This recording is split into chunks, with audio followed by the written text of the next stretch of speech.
Bonjour à tous, j'espère que vous allez bien. Aujourd'hui, une vidéo pour vous expliquer la leçon sur les nuages. Pour bien comprendre la formation des nuages, nous allons avoir besoin du cycle de l'eau. Sous l'effet de la chaleur du soleil, mais aussi du vent, l'eau des lacs, des rivières et des océans, c'est-à-dire ici les lacs, les étangs, les fleuves, les rivières et les océans, cette eau va s'évaporer.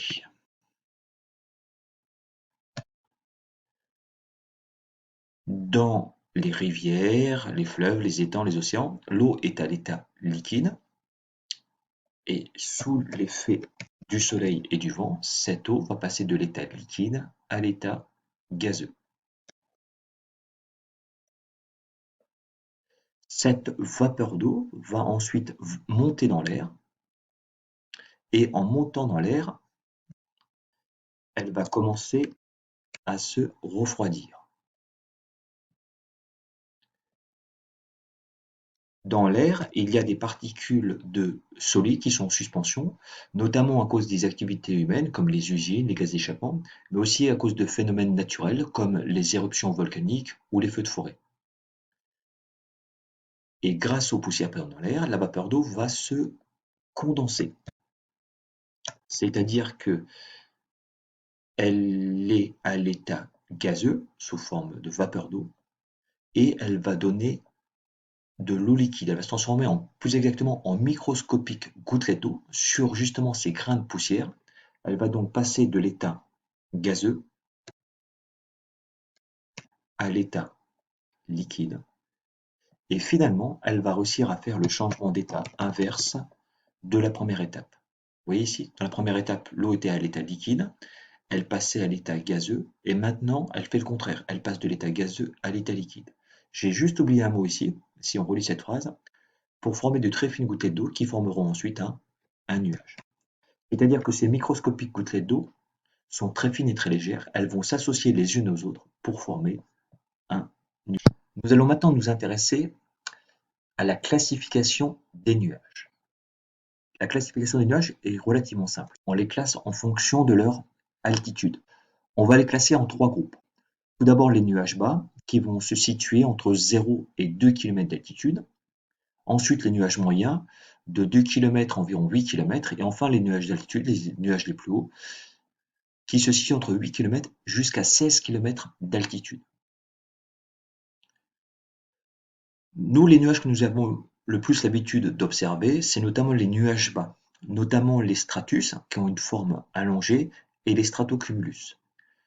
Vous avez un nuage qui est assez joli, un nuage blanc, qui ressemble un peu à un mouton, c'est le cumulus. On l'observe plutôt quand il fait beau, et c'est un nuage qui n'annonce, qui ne donne aucune pluie.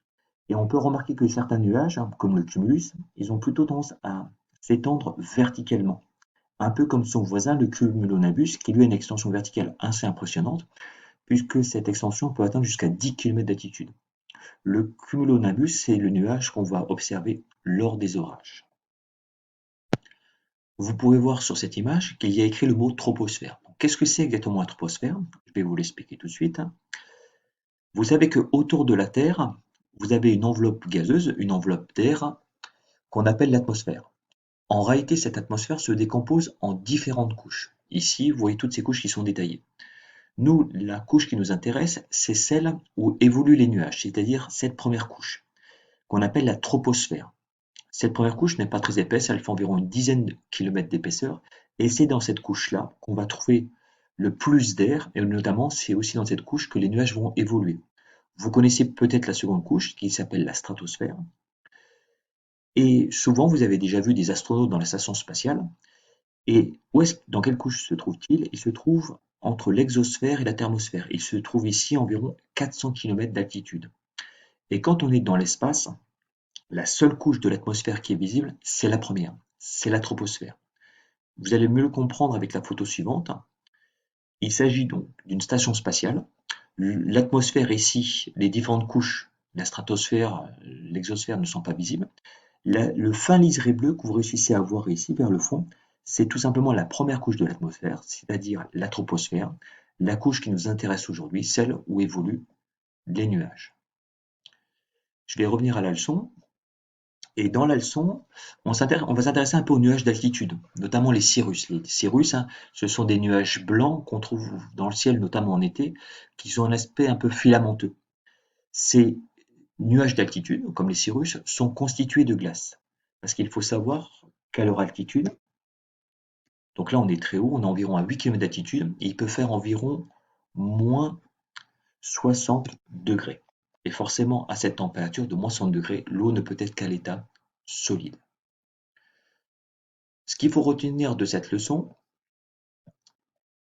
et c'est ce qu'on avait déjà vu avec la leçon avec l'eau et la maïzena, c'est que l'eau peut exister sous 3 états différents. Ces 3 états, vous commencez par les connaître. On va l'écrire en rouge, puisque c'est la conclusion. Sous 3 états différents, qui sont l'état solide, l'état liquide et l'état gazeux.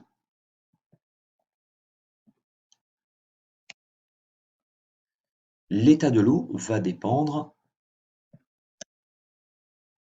de la température,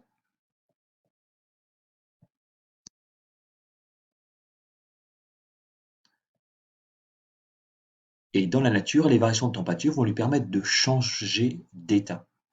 Et ce qui va vraiment être important, c'est de connaître le nom de ces changements d'état. Notamment lorsqu'un glacier fond, notamment à cause du réchauffement climatique, on a comme changement d'état la fusion. Lorsque vous mettez dans un bac à glaçons de l'eau liquide et que vous mettez ensuite ce bac au congélateur, vous allez réaliser le changement d'état inverse. L'eau liquide va se solidifier et le nom du changement d'état est solidification. Dans le cycle de l'eau, nous avons vu que l'eau des océans, des rivières s'évapore. Le changement d'état est la vaporisation. Et quand la vapeur d'eau monte en altitude et qu'elle se refroidit, pour se condenser sur des particules de poussière, on a ce qu'on appelle la condensation. Mais on peut utiliser aussi un autre mot qu'on appelle la liquéfaction. Donc, tous ces noms de changement d'état sont absolument à connaître. Dernière partie de la leçon, on va s'intéresser à l'expérience que vous avez, j'espère, réalisée à la maison à partir d'un petit tutoriel. Je vous avais demandé de réaliser un nuage dans une bouteille. Donc souvenez-vous, pour réaliser un nuage dans une bouteille, première étape, il fallait tout d'abord introduire de l'eau chaude dans la bouteille. Je vais écrire en bleu, c'est préférable. Première étape, je répète, introduire de l'eau chaude. Après avoir introduit de l'eau chaude, bon j'ai fait des fautes, c'est pas grave, il fallait introduire dans la bouteille de la fumée. Vous avez peut-être utilisé des allumettes. Après avoir introduit de la fumée, vous avez fermé la bouteille et puis vous l'avez compressée.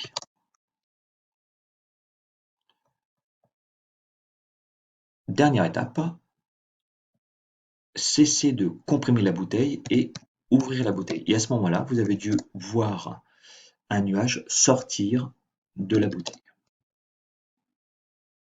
Maintenant, on va essayer de comprendre qu'est-ce qui s'est passé à l'intérieur de la bouteille. Pourquoi est-ce qu'il a fallu de la fumée? Pourquoi est-ce qu'il a fallu de l'eau chaude? Pourquoi est-ce qu'il a fallu la comprimer?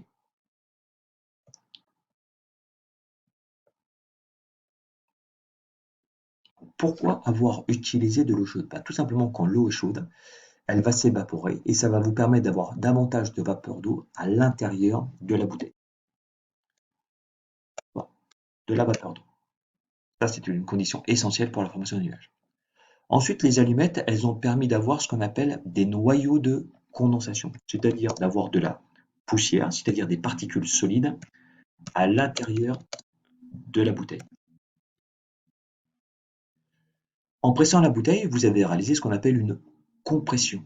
Et la compression, c'est un phénomène physique très intéressant parce qu'elle permet d'augmenter la température à l'intérieur de la bouteille. Et pourquoi est-ce que c'est essentiel? Parce que en augmentant la température, vous allez permettre à l'eau liquide de se vaporiser. Vous allez avoir davantage de vapeur d'eau à l'intérieur de la bouteille. En ouvrant la bouteille, vous avez réalisé le contraire, vous avez réalisé une décompression. Si la compression permet d'augmenter la température, la décompression, elle, va faire le contraire. Elle va permettre de baisser la température. Et en baissant la température, la vapeur d'eau, elle va pouvoir se condenser, se liquéfier. Et là, le nuage va donc se former. Finalement, dans cette expérience, vous avez réalisé deux changements d'état. Le premier changement d'état, c'était une vaporisation grâce à l'eau qui était chaude et grâce à la compression. Et puis ensuite, en décomprimant la bouteille, vous avez réalisé un refroidissement, sans oublier aussi les particules de fumée, qui a permis à la vapeur d'eau de se condenser. Condenser, pardon, ou liquéfier. Voici, cette leçon arrive à son terme. J'espère que cette vidéo vous sera utile, notamment pour préparer le contrôle qui va venir. Je vous souhaite une bonne journée et je vous dis à bientôt.